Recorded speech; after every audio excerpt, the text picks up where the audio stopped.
Have you ever wondered about God's love and how He lavishes it upon us? According to 1 John chapter 3, He does that. He does it by calling us His dear children. He does it by keeping us guessing about when His Son will return. He does it by promising us the hope of the resurrection. Thank you for tuning in today. I hope this message will be helpful. God bless you. 1 John 3, 1 through 6. How great is the love the Father has lavished on us that we should be called the children of God, and that is what we are. The reason the world does not know us is that it did not know Him. Dear friends, now we are children of God, and what we will be has not yet been made known.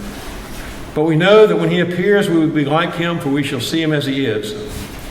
Everyone who has this hope in himself purifies himself, just as He is pure. Everyone who sins breaks the law. In fact, sin is lawlessness. But you know that He appeared so that He might take away our sin. And in Him is no sin. No one who lives in Him keeps on sinning. No one who continues to sin has either seen Him or known Him. This is the word of God for us, the people of God. Thanks be to God. His love is lavish. And how does He lavish that love on us? I've thought about that all week. I try to map out my sermon, believe it or not, on Monday morning, so that I can obsess about it all week and think about how I want to present my opening statement, if you will. And I think about God's lavish love, how He pours that on us. I use that illustration of the Hershey's chocolate because that feels, I can relate to that, right? But how does He pour His lavish love on us?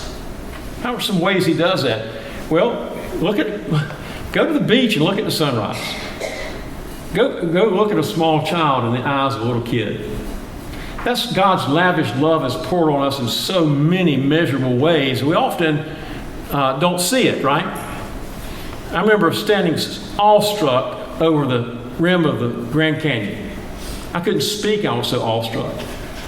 Now, probably I was awestruck because we had been in Phoenix for a convention, and I was told that the Grand Canyon was only an hour and a half away. It was an hour and a half away by jet. We drove really, really fast. We had 10 minutes to stand there and look at the canyon. You had to turn around and get back to the next event. But I was awestruck, seeing the layers and seeing the light, the setting sun, and all that just blew my mind. God's lavish love is something that we need to own that. We need to appreciate that. We need to revel in that, if you will. He does that, first of all, calling us His children. How great is the love the Father has lavished on us that we should be called children of God. Now, understand that He is all in this whole book, and if we don't understand that He's writing to people who've already believed, who really have already made that decision to trust Christ, this book can be very, very, very confusing.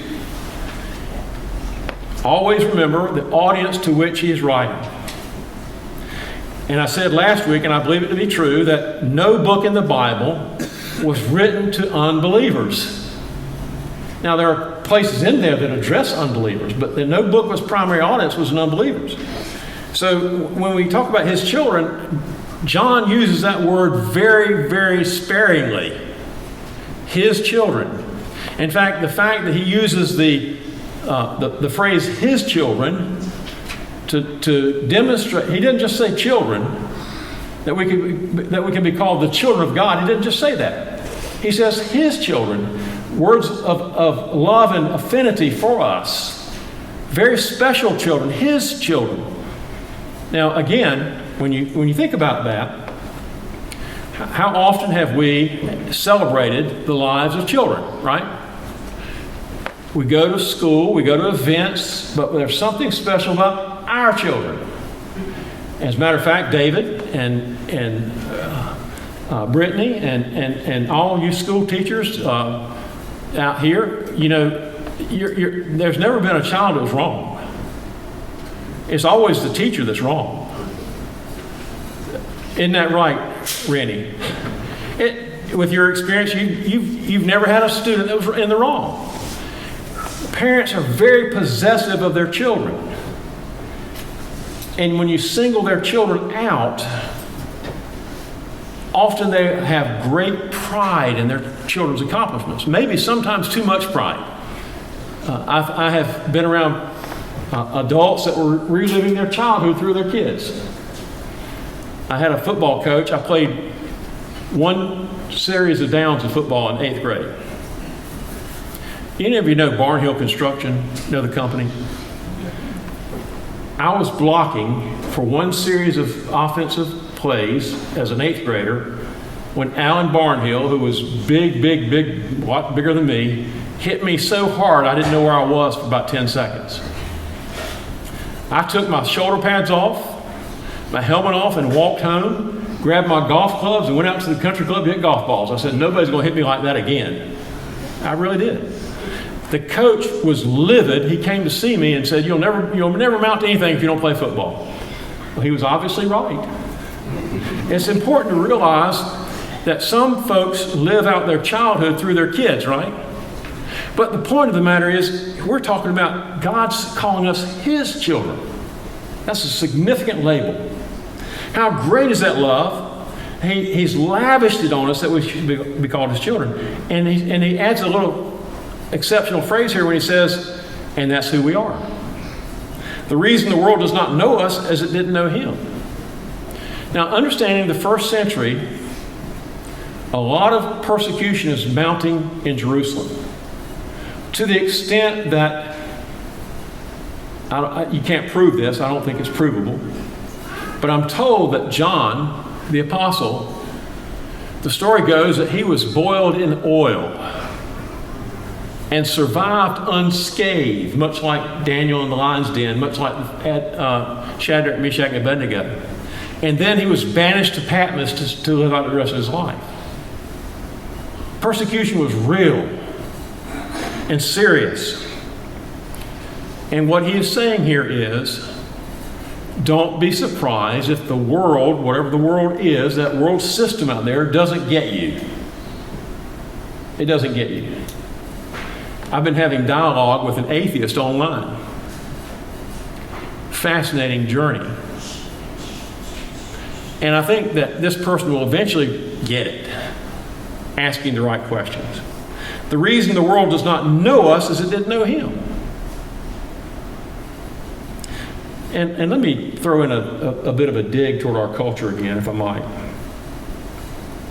In times of prosperity, people often turn away from God rather than celebrating God. Per capita giving in our culture goes up during a recession. Go figure. How does God lavish His love on us? He does it by promising us, I love this, an unknown. Think about this for a second. Dear friends, now we are children of God, and what we will be has not yet made known to us. Now, how many of us can look back on our journey and think, man, I'm glad I didn't know that one was coming when I was that age? You follow me? Anybody else follow me? You have these experiences you look back on and go, man, I'm glad I didn't know that was going to happen. But how many of you got through that experience? Everyone who's here got through it. Life can be very, very difficult. And I don't want to sound like I'm making this more than it is, but I'm glad that there's unknown out there for us.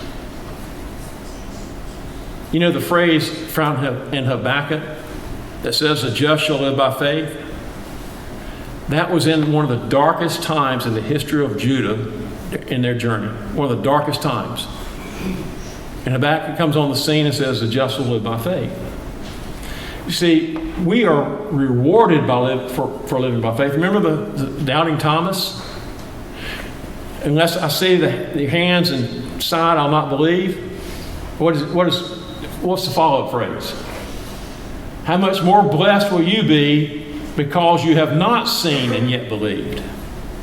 We are called upon to live by faith in a difficult situation in our world. And all of us have gone through very difficult trying times, and there are more to come. I hate to tell you that, in case you didn't know. There are more to come. But the just will live by faith. And we continually trust that God is a good God. God is in charge. We're not. And the unknown is the unknown. The unknown is also can be very motivating. Is that not true? Now, one of the things that theologians talk about this is they talk about the preeminent return of Christ. What that really means to you and to me is everything that must take place before Christ's return has already taken place. And that was true, believe it or not, even in the first century.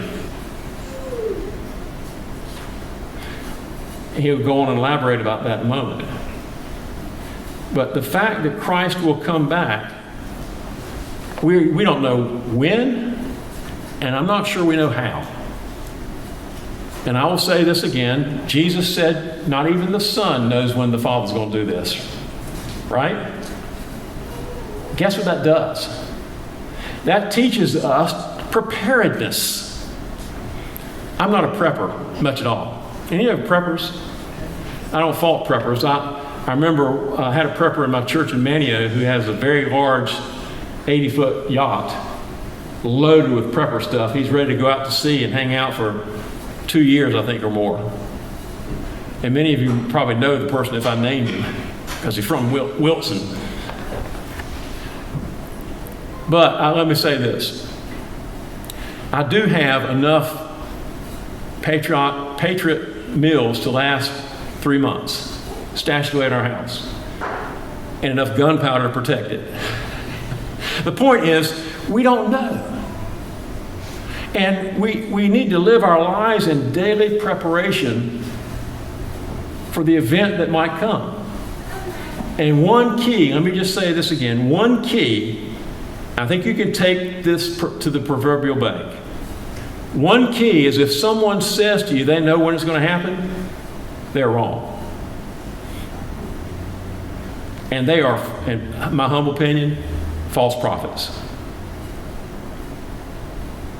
Does that mean everything they teach is wrong? No. Okay? The unknown. The next is, how does he lavish his love on us? By changing us in the resurrection. You see, our lives are transitional to begin with.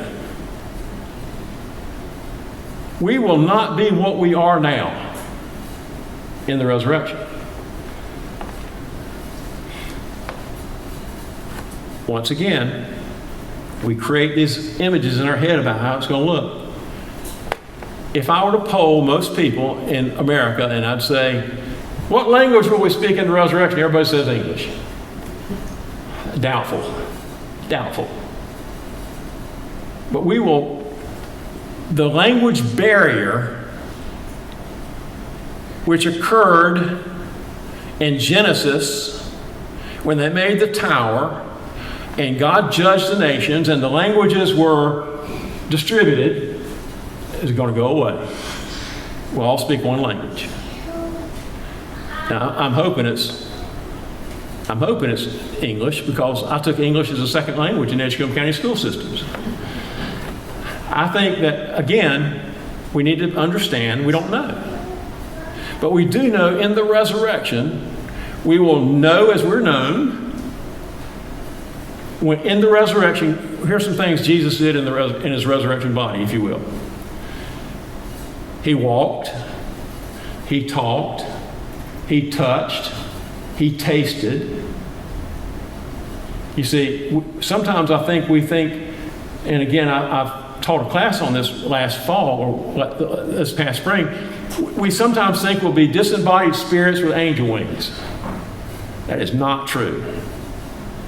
I kind of cringe when I hear people say, well, he or she got their wings. I don't think that's true. I know what people meant. I mean, they're trying to be kind and whatever, but you and I are never going to have wings. He'll change us in the resurrection. And whatever that means, it means perfection for us. It means no more achy joints. It means no more sadness. There will be sadness initially because Revelation says he will wipe away our tears. So there must be some tears at some point. He'll wipe them away. In the resurrection, we will be like him, for we shall see him as he really is. How does he lavish his love on us? He gives us a purifying hope, part of the unknown. Now, I know that we have some very, very, very, very picky housekeepers in here, men and women, right? I'm not one of them. I will say, Cheryl goes to New Bern about once every 6 weeks for a couple of days. She has a business that she runs in New Bern a little bit. I'm not going to get into what it is because if she sees this, she'll shoot me. I don't want to be shot today. The house is so unkept that before she comes home, I'm embarrassed. And I work like a wild man to get it straightened up. And every once in a while, she'll say, hey, things look pretty good. Her standard is really high for perfection, for how the house looks. There are others in here that are a little more relaxed than that. I appreciate that too. But the preparation I'm talking about here is a purifying hope so that when we see him as he is, we'll be like him. We have a desire in our hearts to be ready when Christ appears. I asked my grandmother one time what kept her motivated. She was 84 years old when she passed away. And we saw, like many of us have seen, we saw a grandmother that my mother did not know. She mellowed so much. And I asked her one time about that. And I believe that the key to her mellowing really was found in the fact that she read the Bible through every year for the last 20 years of her life and chose a different version every year to read in. And she said to me, when I asked her what keeps her motivated, she said, this could be the day he comes back. And I think that's wonderful motivation. A purifying hope. And my next point here is, how does he lavish his love on us? By taking away our sin. And I want to be very careful. It says in verse 5c, and in him is no sin. There's probably some double entendre in this verse. Because we are in him means we're not sinning either. Because we're in him. He looks at us positionally and he looks at us practically, if you will. And the positional truth is, in him I am already sinless. The minute I'm sinning, I'm still in him, but I'm not living out what he says how I should live out. I know that's as clear as mud. But the point is, in him there is no sin. It also means Christ didn't sin. But he says, but you know that he appeared so that he might take away our sins, plural, and in him is no sin. No one who lives in him keeps on sinning. In other words, if we're abiding in him, we're not continuing to sin. That's the point. No one who continues to sin has either seen him or known him. Now, he's also saying here that the knowledge base that we're talking about is we're not intimately connected with him while we sin. It's not saying you're lost. It's saying you're not obedient. He lavishes his love on us by taking away our sin. Now, he's taking it away positionally, and I'm looking forward to the day he takes it away totally. Because in the sweet by and by, we will not have the propensity to do those things which displease God. And we have that propensity now. Prone to wander, oh Lord, I claim it, that hymn. It's important for us to acknowledge that our tendency is still to sin. And that one day that will go away in him. Well, he lavishes his love on us in several ways. First of all, by calling us his children. Then by promising us an unknown. and then by changing us in the resurrection, and then by giving us a purifying hope, and then by taking away our sin. Let's pray together. Thank you for tuning in to Horns Church today. If this message has been helpful, feel free to give us a call at 252-237-4616. We'll be glad to talk with you about this or anything else related to your spiritual journey. God bless you and enjoy God's lavish love. Have a great week.